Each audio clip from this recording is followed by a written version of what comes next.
Ahora sí, bueno, buenas tardes a todos.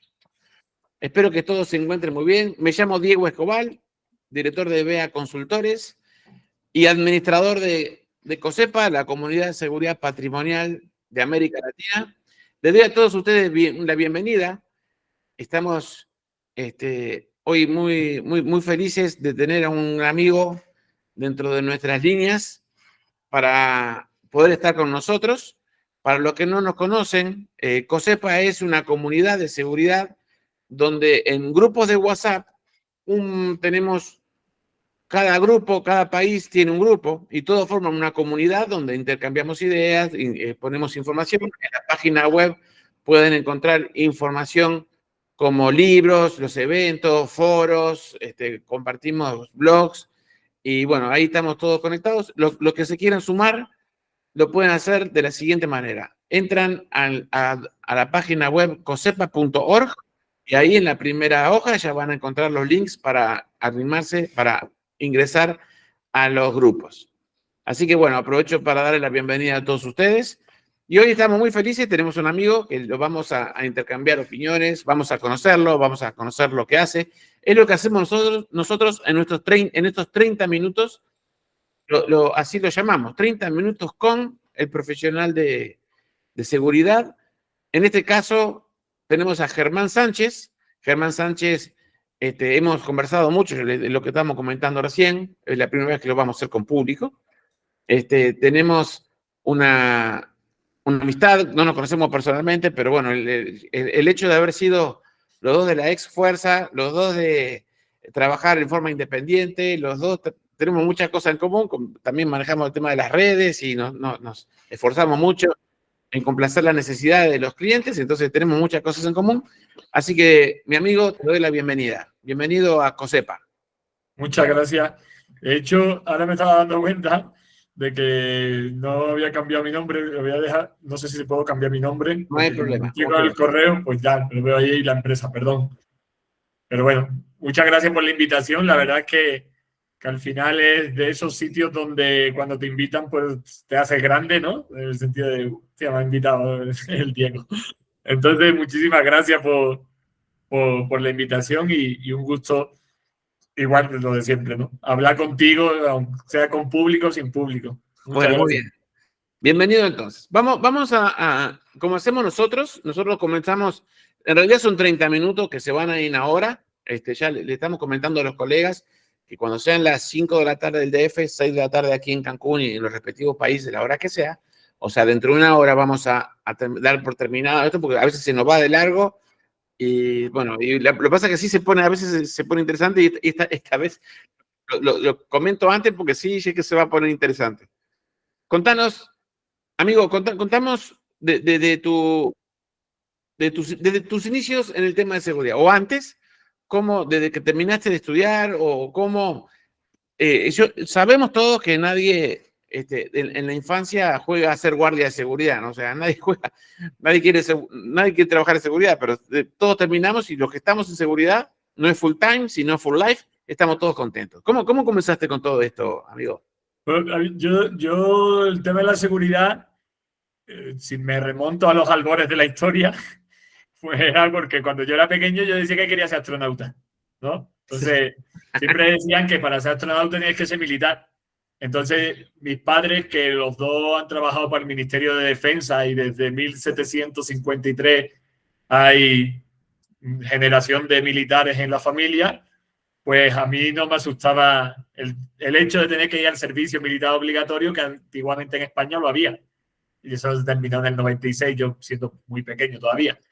Pero en el año 2008, prácticamente sin terminar de estudiar, porque mis papás o mis padres no querían que yo entrara en el ejército y querían que siguiese estudiando. Mi padre le hubiese gustado que yo con 18 años me hubiese puesto a estudiar a la universidad. Y yo tenía muy claro desde muy pequeño el tema del ejército. No conocía, no sabía que había estas posibilidades que hay dentro de la empresa, pues porque era niño, ¿no? Y no sabía las posibilidades que había dentro de las distintas carreras para poder luego pasar al sector privado. Y sí que es verdad de que igualmente, por ejemplo, la criminología incluso no era una carrera que en España se estudiara. O sea, yo creo que criminología tiene más tiempo en Latinoamérica como licenciatura que en España. En España era una especialización que se daba, por ejemplo, a la gente que estudiaba Derecho, cosas por el estilo. Pero bueno, estando en el ejército, yo tuve 6 años dentro del ejército y estando dentro del ejército me dieron la oportunidad de sacar una habilitación, que es una habilitación para poder trabajar de director de seguridad, jefe de seguridad. En la universidad es un año y es como el que estudia un diplomado, pero sin menospreciar nada, pero serio. O sea, si había que estudiar, era como un año de carrera, no era sentarte y ya. Había que hacer trabajo, estudiar y tal. Y cuando termina, te dan una habilitación. Por ejemplo, Humberto, ¿no? Humberto yo sé que trabaja de patrimonial o trabaja en seguridad corporativa, por poner un ejemplo, ¿no?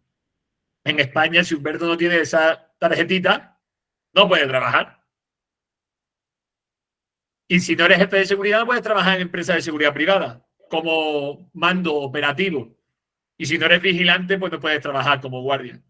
Entonces, la salida natural que yo le vi al ejército, porque en un principio el ardor guerrero era muy potente, pero luego yo estuve un año en África destinado, me iba a casar y mi esposa era mexicana y bla, bla, bla. O sea, en el ejército no había salida. Y esa parte de la seguridad a mí me llamó mucho la atención, porque además eran cosas que hacías. O sea, cuando hablamos, por ejemplo, en el ejército no hace falta ser vigilante o cosas por el estilo para ser una guardia de cuartel. Pero tienes cámaras, tienes seguridad física, tienes un montón de cuestiones que empiezan a hacerte como clic en lo que sería para el sector privado.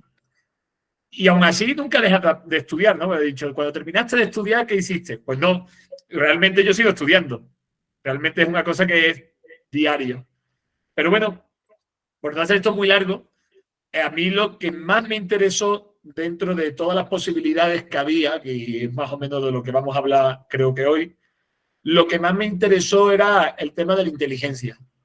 Porque cuando yo estaba en el ejército, no había ninguna operación que se hiciera sin antes realizar un trabajo de inteligencia. Entonces a mí me hizo mucho sentido cuando me vine a México, que en México es donde yo de verdad trabajé en seguridad en la parte privada, entendiendo que privada es todo lo que no sea público, ¿no?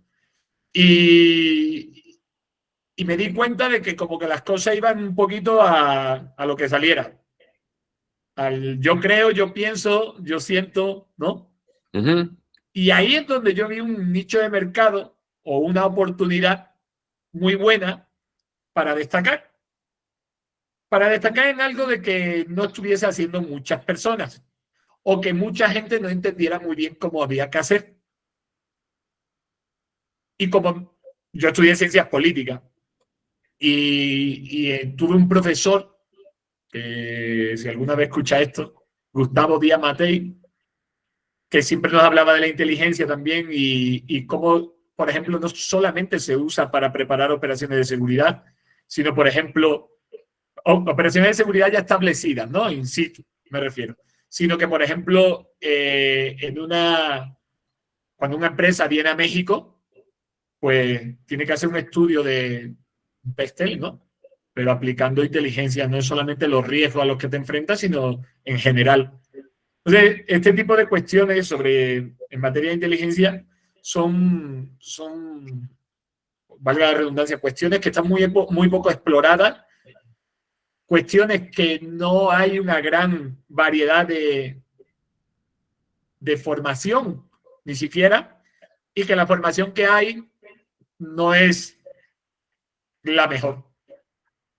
Entonces, pues básicamente yo llegué a la seguridad como llegan muchos, pero como yo siempre digo, en la seguridad llegas por casualidad muchas veces, pero te quedas por convicción o por corazón. Sí, tal cual.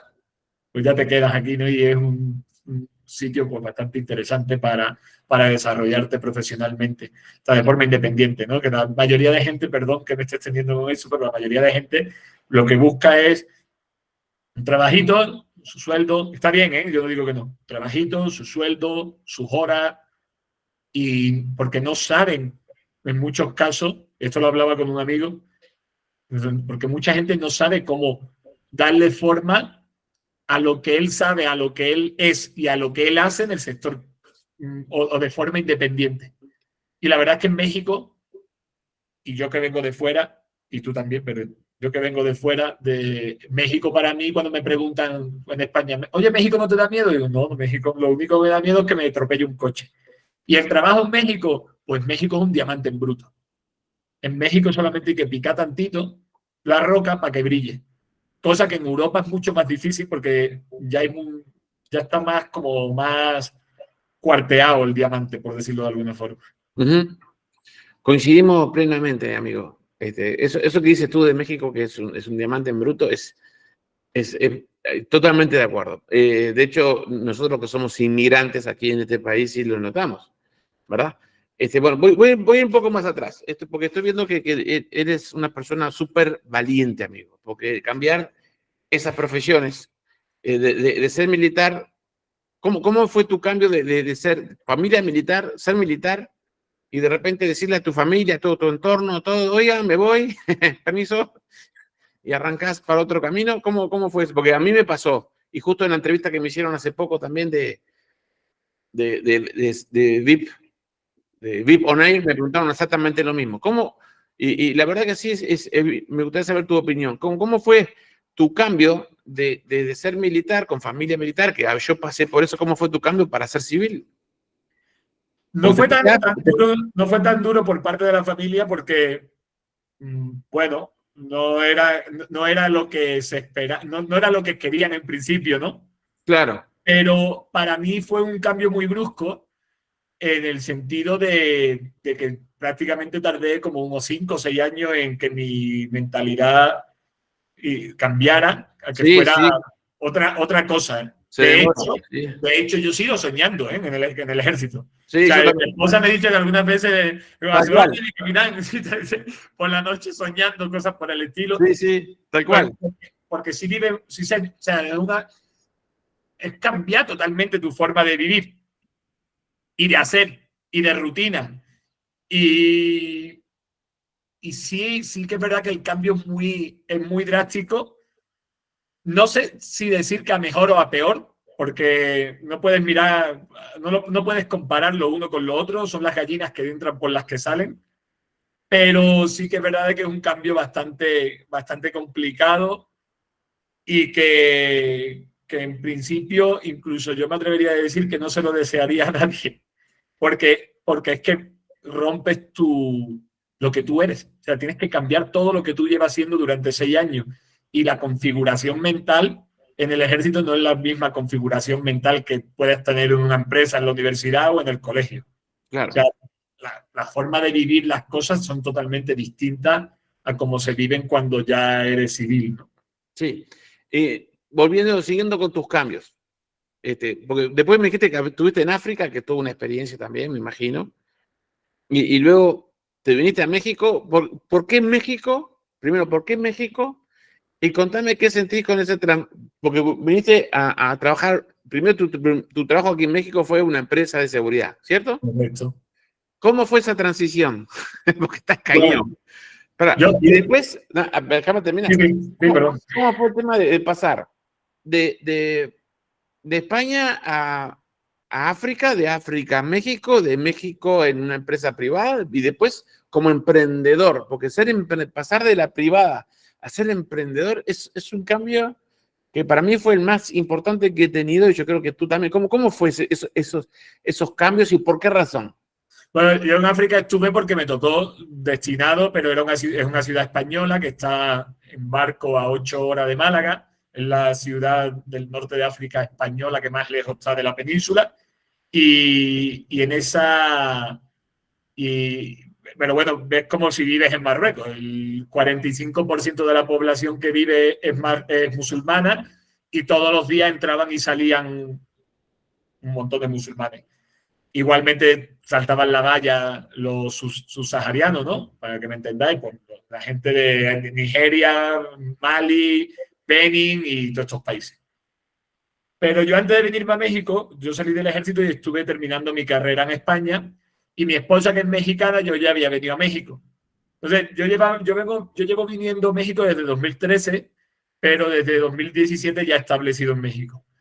Y el cambio de España a México, no de visitar, sino a la hora de trabajar, fue brutal. Yo siempre cuento la misma historia. Yo la primera semana que estuve trabajando aquí en México me vi un guardia en la puerta con el teléfono apoyado así, recargado, haciendo, pues hablando. Y le dije, si tienes que decirle algo a alguien, métete en la caseta, habla lo que tengas que hablar y continúa tu trabajo en un sitio, en un control de acceso donde había mucha afluencia de personas. Un montón me estoy refiriendo a miles en un espacio de 2 horas. 2.000 o 3.000 o 1.500, más de 1.000 seguro. Y cuando salía a las 3 horas seguía hablando por teléfono en el mismo sitio. Le dije, pues si no te gusta el trabajo, coge y te vas. Y yo dice, agarró sus cosas y se fue. Pues la bronca fue para mí. Sí, claro. Pero porque el sesgo, y aquí sí estamos hablando ya de inteligencia, ¿no? El sesgo cognitivo que yo tenía es, si tú en España dejas de trabajar, os dejas una empresa, lo normal es que estés entre 6 meses a 1 año, 2, 3 o 4 sin encontrar trabajo. O sea, lo que yo no entendí y lo que yo no fui capaz de ver es que en la fábrica de al lado contrataban a guardias de seguridad. Y en Querétaro, pues más todavía. ¿Sí?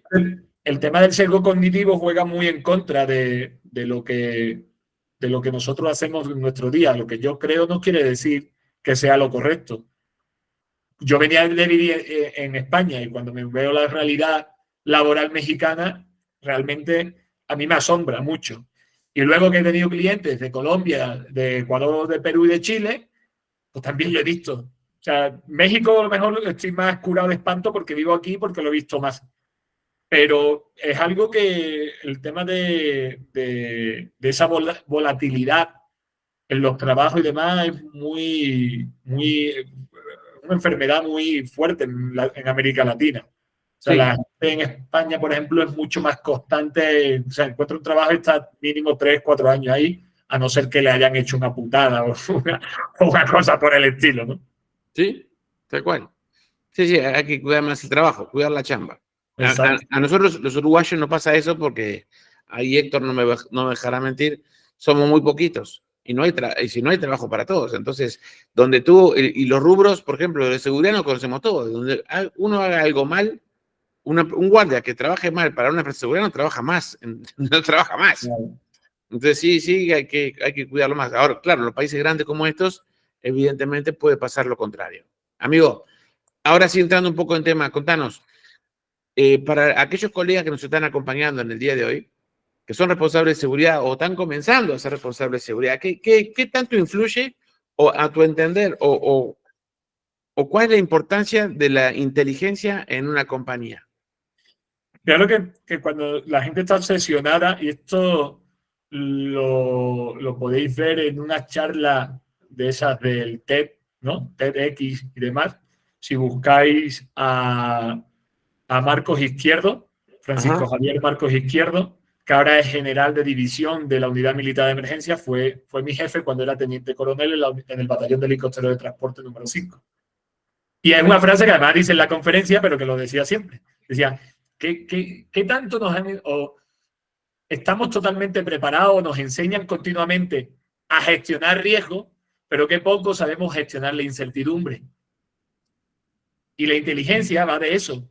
La inteligencia es tomar una decisión con la menor incertidumbre posible. Cuando hablamos de inteligencia, lo que buscamos es que la información y los datos, al procesarlo, nos dan conocimiento. Y ese conocimiento accionable se llama inteligencia. Otro ejemplo que esto es, volviendo otra vez a la pregunta de antes que no lo he contado, yo cuando decidí entrar por mi cuenta fue en COVID. Yo en Claro, COVID, sí. los 2 primeros meses, yo trabajaba en hotelería y yo vi cómo pasábamos de un 80% de ocupación a un 0% de ocupación. Y después de mayo, que empezó otra vez a haber un poquito de activación, el hotel no llegaba ni al 10-15% de ocupación, no se pagaban ni las nóminas. Y veía como mucha gente se iba para afuera. Y veía como nos quitaban bonos, como nos quitaban no sé qué, como nos quitaban no sé cuánto.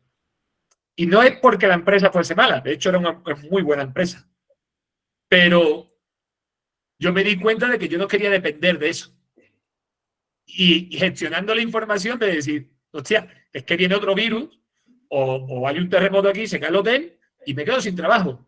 Yo no quiero ser dependiente de una empresa para que... Y aparte que luego te ves mucho, también en América Latina, el despido es muy barato. Y te encuentras a gente que le faltan 3 meses para jubilarse y los corren. Entonces, yo no quería depender de eso, porque analicé la información del entorno en el que vivía. Si yo hubiese seguido siendo o hubiese seguido viviendo en España, hubiese buscado un trabajo del gobierno, seguro, toda la vida, como mi papá. Incertidumbre cero, me voy a morir aquí y voy a tener mi jubilación y tal. Pero en América Latina, donde el ambiente laboral es tan volátil y donde más inseguridad, donde la evolución del crimen y de los modus operandi y incluso de los hot products, ¿no? Los hot products es el producto caliente. Les da por robar motos, ahora están con los camiones liados, pero mañana lo mismo es ciberseguridad o es lo que sea. Entonces, el depender de una empresa, para mí el análisis de información era, Germán, te puedes quedar con una delante y con otra detrás. Tienes que explotar tus habilidades, lo que tú sabes hacer y lo que tú eres, porque lo que tú sabes hacer, pues la gente o las empresas lo necesitan. ¿Sí? Y por tanto te van a pagar por ello. Sí. Bien. Contanos entonces, ¿cómo empezó? ¿Vino la pandemia? La pandemia a muchas empresas a muchas personas le fue mal, a los que se supieron adaptar, en tu caso, nos ha ido muy bien, la verdad. ¿Y cómo fue que comenzó Crimiva? ¿Qué es Crimiva? Contale a los compañeros, a los colegas que no forman parte de Crimiva todavía o que no lo conocen, contale de qué se trata. Bueno, yo empecé con Crimiva en el 2018 como un pasatiempo, en el sentido de que me puse a dar clases en la universidad para completar los salarios que tenía de las empresas que trabajaba. Y me gustaba dar clases, pero en México pues, te pagan con maestría 150 pesos la hora, 200, y no era una forma de vivir, pero sin embargo vi que yo le preguntaba a mis alumnos, le digo, oye, pero ustedes, porque todos mis alumnos, que yo daba clases en carrera de criminología y tenían la intención de entrar en el sector privado, pero realmente en la universidad no les enseñan ni siquiera cómo se realiza un análisis de riesgo o no les enseñan cómo se realiza una gestión de casos en una investigación corporativa o no les enseñan nada que vayan a usar en la empresa. Están destinados a victimología, prevención, público, sector público. Entonces dije, voy a organizar un curso.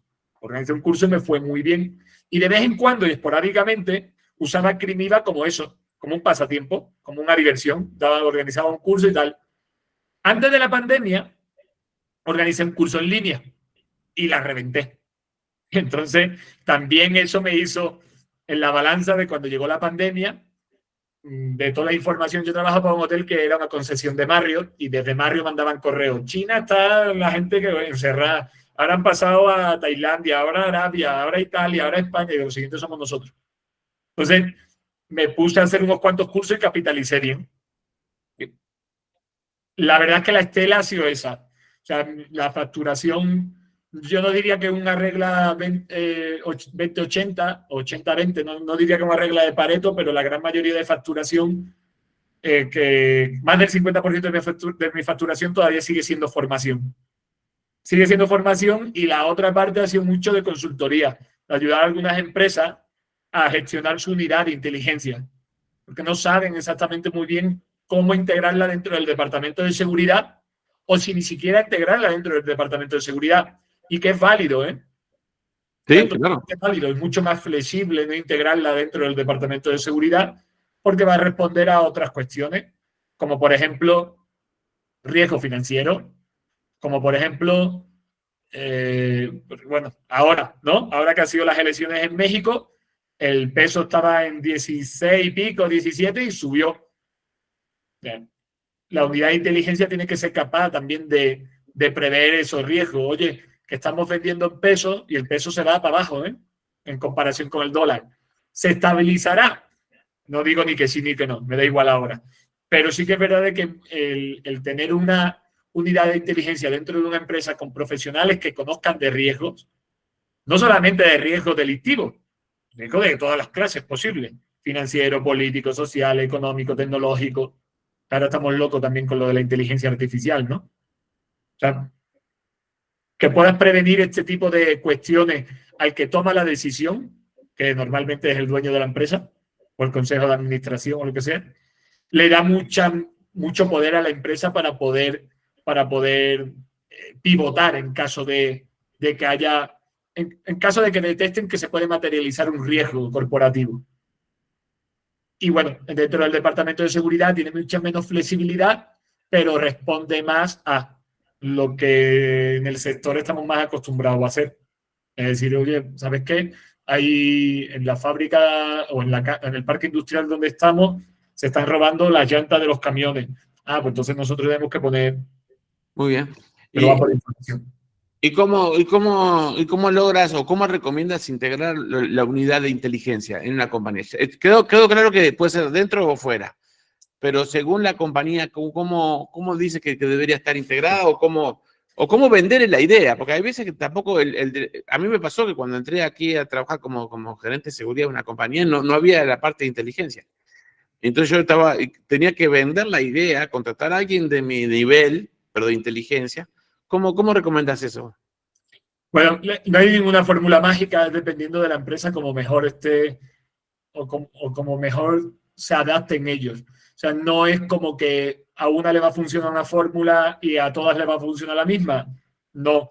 Sí que es verdad que la estructura del departamento tiene que tener pues un núcleo, ¿no? Que sean los que planifiquen y dirijan las operaciones, tienen que tener el mayor número de trabajadores y posiblemente el más barato de la parte de la recolección de información, ya sea por fuentes abiertas o incluso las mismas fuentes cerradas que son gente de la empresa que te puede dar la información, ¿no? Y bueno, y luego los analistas y tal. Pero por aparte del tecnicismo, de lo que me estabas preguntando, el tema de vender la idea, la verdad sí que es un chorro de complicado. O sea, sí es difícil. Por eso no todo el mundo, o por si no lo haría esto todo el mundo también, ¿no? Sí, Pero sí claro. que yo no quiero engañar a nadie, que es difícil. Que meter una idea de que cuando tú le dices a una empresa que tu proyecto vale $20,000, pues se quedan con $20,000, ¿no? Me ha costado $20,000. Pero si le dices que ponle una idea o ponle un ejemplo, mejor dicho. ¿Cuánto transportas en cada camión? ¿No? Cada camión que transporto son 6 millones de pesos mexicanos. No, ¿cuántos son? $300,000. Uh-huh. Ella a mí me va a pagar 20 y te roban un camión. Conmigo, si yo consigo que no te roben un camión, ya amortizaste esos 20. Bravo. Sobradísimo. Sí, claro. Entonces, sigue habiendo, por ejemplo, yo he visto por ahí que dicen de 12 de la mañana o de 12 de la madrugada a 6 de la noche ocurre el 50% de los delitos. Sí, pero ¿a qué hora? O sea, de 12 a 6 es muy amplio. Uh-huh. A lo mejor a las 5 cuando pasan más cosas y todavía a las 3 puedes ir tranquilo. Entonces, para eso sirve la inteligencia, tomar decisiones y tener un proceso estructurado de ABC que realmente no es tan espectacular. De hecho, la gente romantiza. Cuando yo le digo a algunos amigos que no trabajan en seguridad ni siquiera, les hablo del tema de inteligencia, se imaginan a James Bond o a Tom Clancy, ¿no? Como se llame, pues pegando ahí tiros y matando a los espías rusos y cosas por el estilo. Y esto es más aburrido de lo que parece. Esto simplemente es tener un proceso estructurado de flujo de información para que poder crear conocimiento y que la empresa pueda tomar una decisión en base si invierte o si asume un riesgo. Sí, claro. No tiene más misterio que ese. Lo que pasa es que sí que tiene que seguir un ciclo. Y hay una serie de técnicas estructuradas. Se puede hacer de forma desestructurada también, pero de análisis que nos van a llegar a nosotros a la consecución de lo que queremos, que es decir, tomar una decisión, vuelvo a insistir, con la menor incertidumbre posible. Y tan es que no tiene más misterio. Pero bueno, sí es difícil siempre decirle a una empresa que un proyecto vale 20, 30, 10,000, $5,000. Sí les cuesta soltar la lana. Perfecto. Oye, amigo, Le pedimos a los colegas que escriban su pregunta o pidan la palabra, y por supuesto que se la damos también. Héctor Rodríguez Rimoldi, es parte de BEA, te lo presento, es parte de BEA Consultores en el sur. Dice, ¿qué tecnologías actuales consideras son las más efectivas para la recopilación y análisis de datos de inteligencia en el sector de seguridad? ¿Y recomiendas el uso de Maltego? Sí, Maltego es una buena herramienta y es gratuita. Puedes pagar y puedes integrar. O sea, el problema de la inteligencia no son las herramientas, es la adquisición de información. Son las bases de datos. Ese es el problema del tema de la inteligencia. Cuanta más información tengas, supuestamente eres más preciso, pero igualmente puede sesgarte. O sea, si tú, por ejemplo, hace también poco vi una aplicación, bueno, no era una aplicación, era una imagen que habían hecho con un sistema de información geográfica, habían puesto el mapa de México, habían dividido un cuadrante y habían dicho, en el cuadrante A1, no me acuerdo cuál, ni siquiera, y aunque lo supiera no lo iba a decir, en el cuadrante A1 es donde más delitos ocurren. Pues sí, pues porque ahí viven 25 millones de personas, tendrás que ponderar en porcentaje poblacional. O sea, no puedes tener el mismo rasero para todo. Entonces, no es tanto la herramienta, sino la información y cómo estructura la información dentro de las aplicaciones. Una aplicación que también es muy barata, por no decir también que es gratis, y que todo el mundo puede usar, es Power BI de Microsoft. Excel te da 1.200.000 filas para poder hacer una tabla dinámica. Si tú agarras la incidencia delictiva de la Ciudad de México de 2018 a la actualidad, de 2016 a 2018, te acaban las 1.200.000, el 1.200.000 filas. Entonces, no es tanto, vuelvo a insistir, la herramienta, es más la información. ¿De dónde sacas la información? Ahí es donde está el problema. Por ejemplo, y un uso inteligente de Maltego, ¿no? Ya que estaba diciendo, o i2, lo que pasa es que i2 vale dinero, vale mucho más dinero.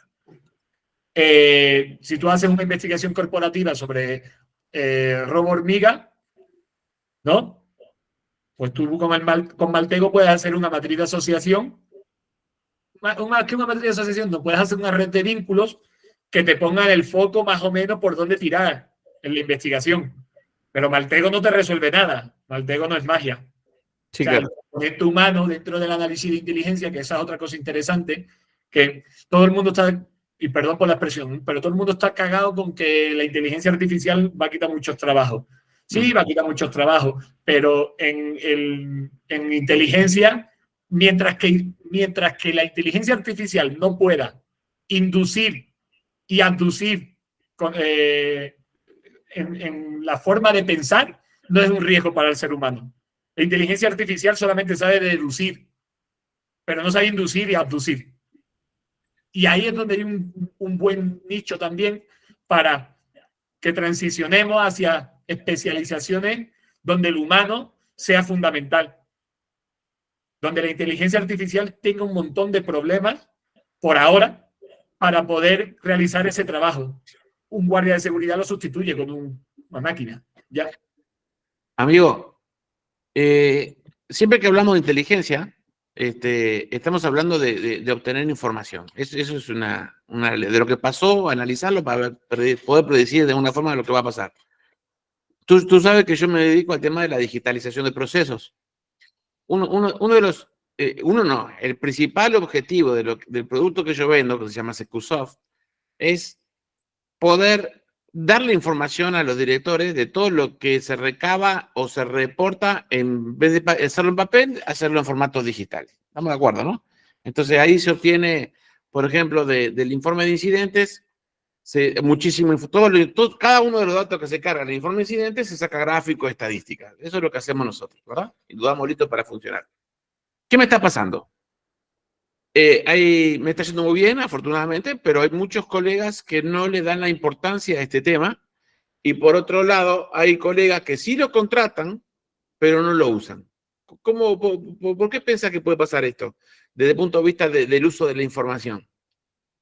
hace unos meses había un meme, la gente del capítulo de Asís Mexicali todos los miércoles ponen memes en LinkedIn y decían, el profesional de seguridad que le dan una nueva aplicación para mejorar su trabajo, ¿no? Su chamba.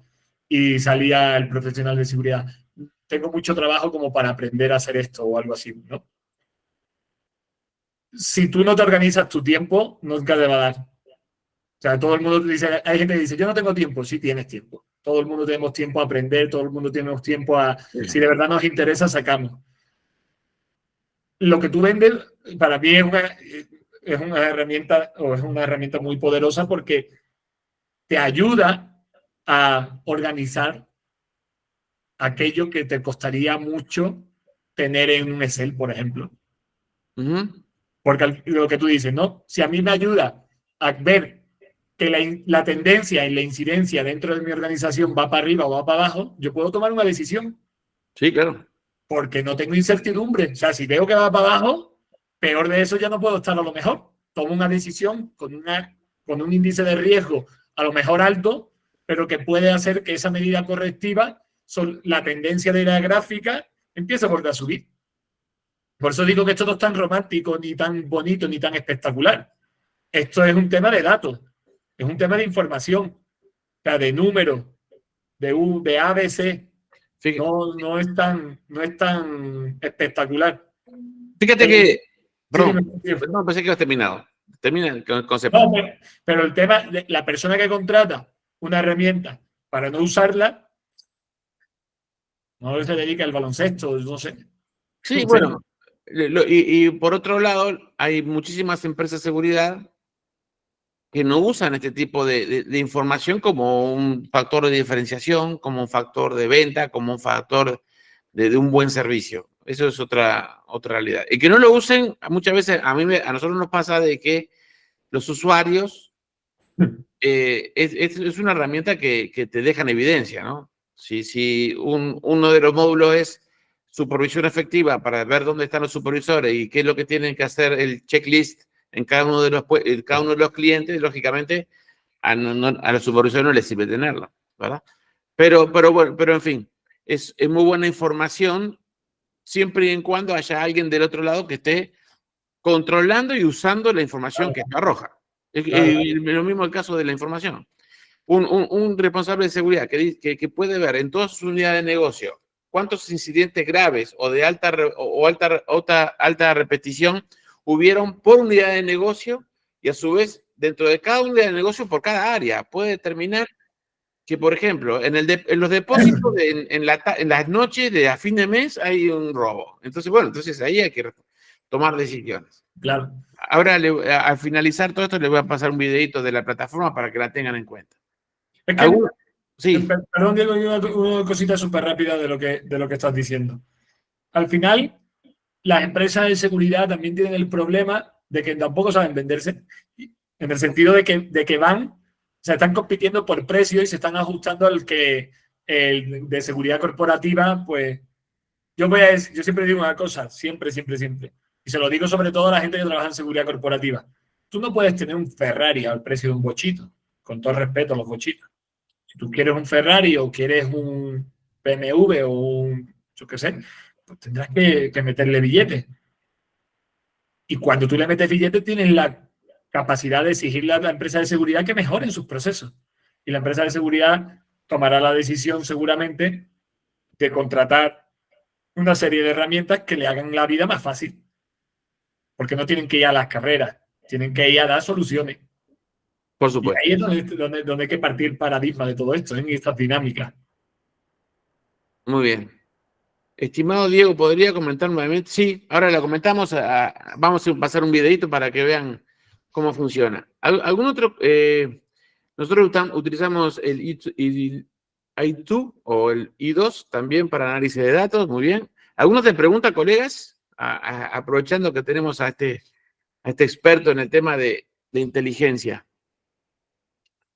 ¿Algo más que tú quieras agregar, amigo, de la inteligencia? Bueno, para el tema corporativo, incluso para la seguridad privada, las herramientas más, sobre todo para, por ejemplo, todo el que tenga transporte, inteligencia de imágenes e inteligencia geográfica. Todo el que se dedique a investigación, iTunes, Maltego, son herramientas bastante buenas, pero no os caséis, o sea, en el sentido de que no os caséis con la idea de que solamente hay una cosa en el mercado, ¿no? O sea, iTunes es de IBM lo más comercial del mundo, pero luego podéis hacer un montón de cosas con plataformas como la de Diego. Entonces, echarle un ojito por ahí y no clavaros con una solamente, no casaros con una.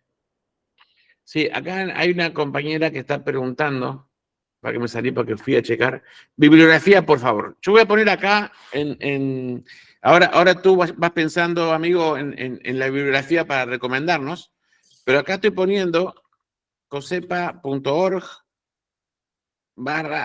en cosepa.org, que es la página web nuestra, es gratuita, vas a la biblioteca y ahí pones inteligencia y aparecen varios libros de inteligencia muy buenos, por cierto. Amigo, ¿alguna recomendación de la Biblia de la inteligencia corporativa de seguridad? No se ve. A ver, un momentito, voy a ver si puedo quitarlo del efecto. Abrir efectos. Ahí está. Pero está desenfocado todavía. Así.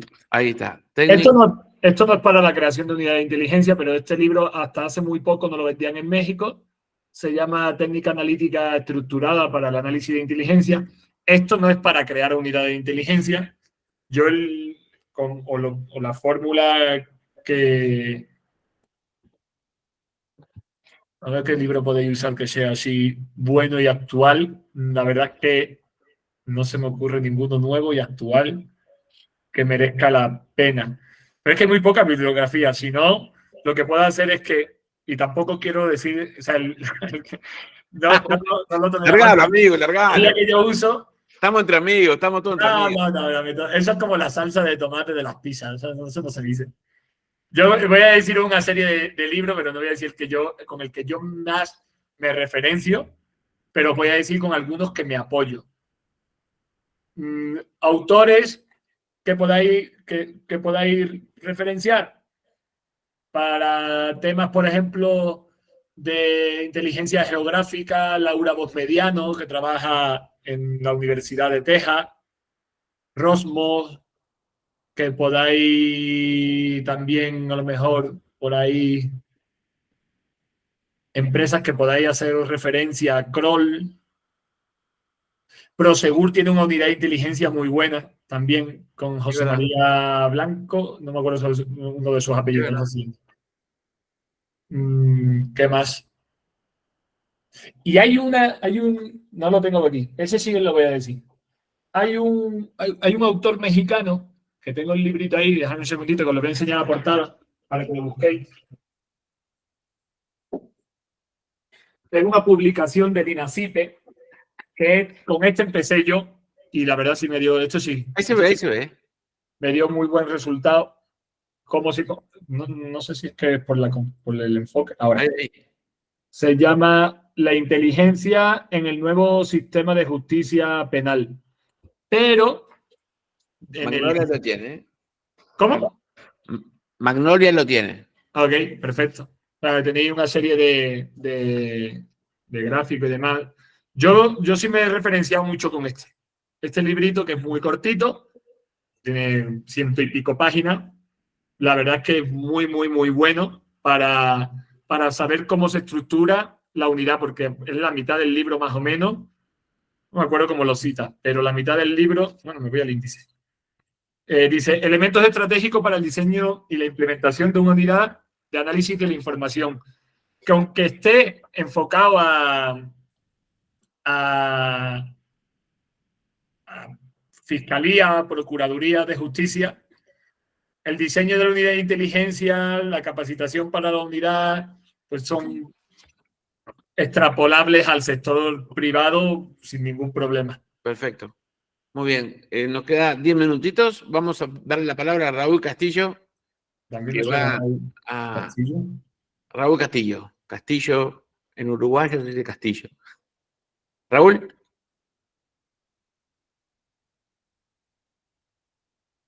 ¿Estás ahí, Raúl? Acaba de levantar la mano, capaz que fue sin querer. Me pregunta Magnolia, ¿nos regalan sus datos, por favor? Me encantaría invitarlos a nuestra universidad, aunque sea de manera virtual. ¿Sí? Los dos estamos en LinkedIn, pero igual te pasamos los datos por aquí. Amigo, ¿querés escribir tu teléfono ahí? Sí. Porfis. Y de esto se trata, de esto se trata, se me lengua la traba. De esto se trata todo esto de COSEPA, es intercambiar opinión, conocer a los expertos, dejar el bichito ahí de la incógnita, de la necesidad. Un amigo siempre decía, no hay que saber de todo, sino hay que saber quiénes son los que saben, ¿no? Para tener el teléfono de los que saben.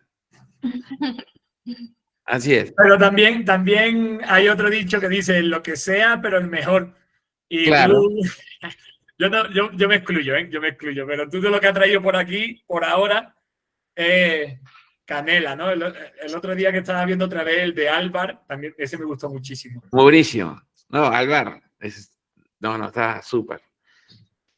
Sí, no, y aprovecho para invitarlos también tengo que hacer muchas invitaciones. Para ir cerrando ya, en nuestro canal de YouTube es comunidad seguridad patrimonial, es en nuestro canal de YouTube. Están todos los colegas que han pasado durante 30 minutos, ya son 13, a partir de ahora 13. Esta charla a partir de mañana ya va a estar en el aire. Voy a pasar, si me permiten compartir, a ver si puedo, un segundito.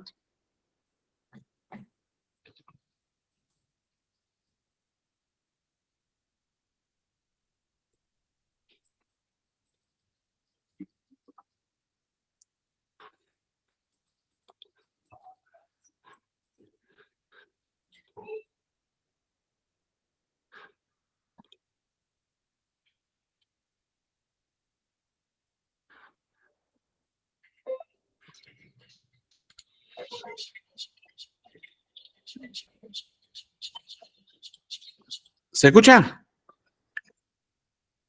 No. O yo por lo menos no. No, yo tampoco escucho.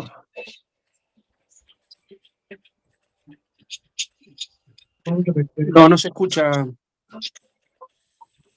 Puede ser, Diego, de que cuando compartes pantalla no te dice para activar clic de sonido Sí. o alguna cosa por el Un estilo. segundito.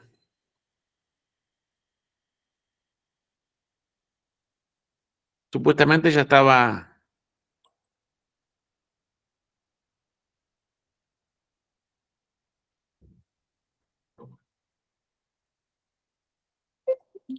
¿Ahora? ¿No? Bueno, igual no tiene música nada más, así que no hay problema.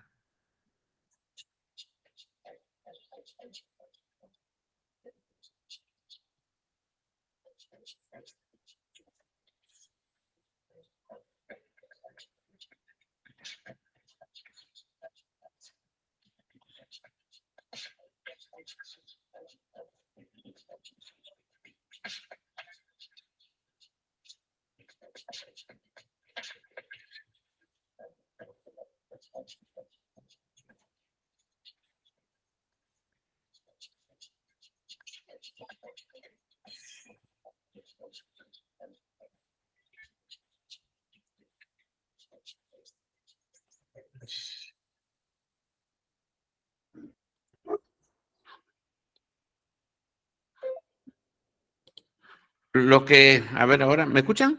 Sí. Ahora sí me escuchan, sí, hola. ¿Hola? Sí. A ti te escuchamos, Diego. Sí se Hola, escucha. hola. Bien.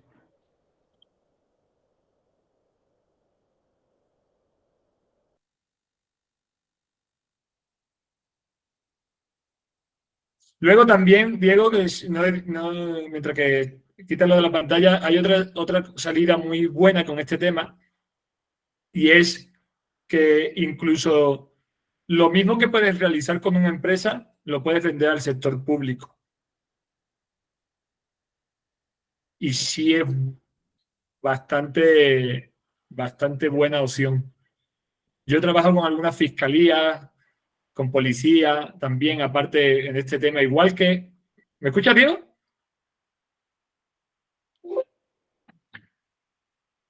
Diego, ¿me escuchaste? Diego no nos...